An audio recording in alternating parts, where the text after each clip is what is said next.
ఆయన నియమిస్తాడు కానీ తొలగించే అధికారం ఆయనకి స్వతంత్రంగా లేదు. మీకు తెలుసు, మంత్రులని, గవర్నర్లను, అట్లాగే అడ్వకేట్ జనరల్ను ఆయన ఇష్టాపూర్తిన తొలగించే అధికారం ఆయనకి ఆర్టికల్ 75 కింద, అలాగే గవర్నర్లను తొలగించే హక్కు ఆర్టికల్ 156 క్రింద. జడ్జీల విషయంలో వచ్చేసరికి ఆయనకి నియమించే అధికారం ఉంది కానీ తొలగించే అధికారము ఆయనకి స్వతంత్రంగా లేదు. తొలగించాలి అంటే ఆర్టికల్ 124(4) కింద ఇంపీచ్మెంట్ మనం పాస్ చేయాలి. అది ఉభయ సభలలోనూ 2/3 మెజారిటీ తోటి, ప్రెసిడెంట్ అండ్ ఓటింగ్ మెంబర్లలో 2/3 మెజారిటీ తోటి ఆ తీర్మానం పాస్ అయితే, ఆ తర్వాత రాష్ట్రపతి గారు కూడా సంతకం పెడితే అప్పుడు జడ్జి గారు పదవి కోల్పోయినట్లు లెక్క. న్యాయ వ్యవస్థకు రాజ్యాంగం కల్పించిన స్వతంత్రత ఇది.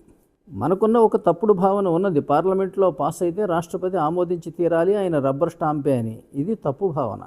రాష్ట్రపతి కార్యనిర్వాహక వర్గంలో ఎన్నికైన ఏకైక వ్యక్తి అతను. ఉన్న ఎమ్మెల్యేలు, ఎంపీలు అందరూ కలిసి విప్పు కూడా జారీ చేయకుండా ఆయన్ని ఎన్నుకుంటారు. రాష్ట్రపతి ఒక పార్టీకి ప్రతినిధి.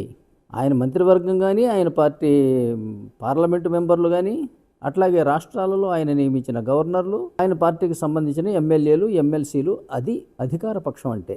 మిగిలిన వారందరూ ప్రతిపక్షం.